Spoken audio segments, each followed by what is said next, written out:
दो चार लाइन में समझ लें कि तपस्या क्या है।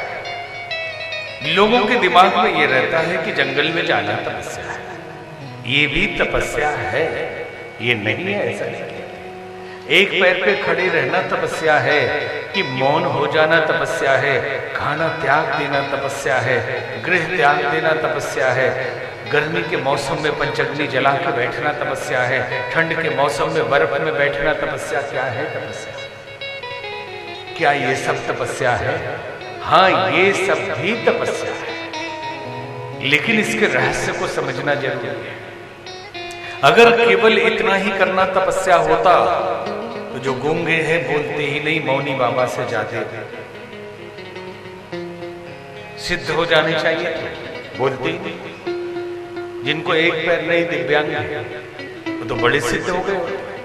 जंगल में वनवासी आदिवासी रहते हैं, वो परम सिद्ध हो जाने चाहिए। जिनको खाना नहीं मिलता, गरीब लोग, वो परम सिद्ध हो जाना चाहिए, क्योंकि परम तपस्या है। नहीं, ये तपस्या है, लेकिन केवल यही तपस्या नहीं, इसके पीछे आपकी जो मानसिकता है वो है तपस्या। विपरीत परिस्थितियों में मन स्थिति को बिगड़ने नहीं देने की घटना, यह तपस्या है। समत्वम योग उच्यते, समभाव में जीना तपस्या है। तो विपरीत भाव जब तक ना आए, परिस्थितियां विपरीत ना आए, तो आप सम करेंगे कैसे? अब जब आप भूखे रहे और जलेबी की दुकान दिखे नहीं सामने, और बोले नहीं नहीं हम तो एकदम उपवास में रहते, सामने रखो जलेबी, तब बताओ कि हम भूखे थे और मन नहीं किया खाने, तब तो तपस्या सद गई।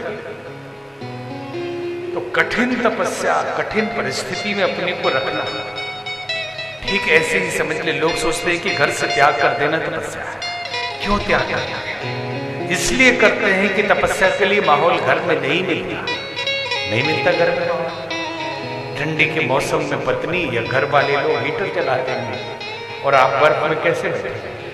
कहेंगे अरे छोड़ो ये सब तपस्या अगले साल कर लेना, इस बार रहने दीजिए, जाने की जरूरत नहीं, वैष्णो देवी ठंड बहुत। तो हो गई नहीं तपस्या। घर वाले गर्मी के मौसम में एसी चला देंगे। आप अगर अकेले कमरे में गर्मी में बैठ के ध्यान लगा रहे हो, पसीना आ जाए, तो घर वाले बोलेंगे पागल हो गए, 3 दिन से गर्मी में बैठे हुए, शरीर गला रहे हैं, इनको क्या हो गया? तो अकेले चले जाते हैं। गृहस्थ भी एक तपोवन है। कैसे? गृहस्थ भी एक तपोवन है, जिसमें संयम और सहिष्णुता की साधना करनी पड़ती है। कभी पति नाराज है, कभी पत्नी नाराज है, कभी बच्चा बीमार है, तो कभी बॉस नाराज है, कभी फैक्ट्री में घाटा लग गया, तो कहीं दुर्घटना हो गई, टेंशन ही टेंशन है। और इस टेंशन में मन को संतुलित कर लीजिए तो आपसे बड़ा योगी कोई नहीं। ये संतुलन ही योग है, यही तपस्या है। और तपस्या से सृष्टि की रचना करते हैं भगवान ब्रह्मा जी, तपस्या से संचालन करते हैं विष्णु भगवान, और तपस्या से ही संहार करते हैं भोलेनाथ।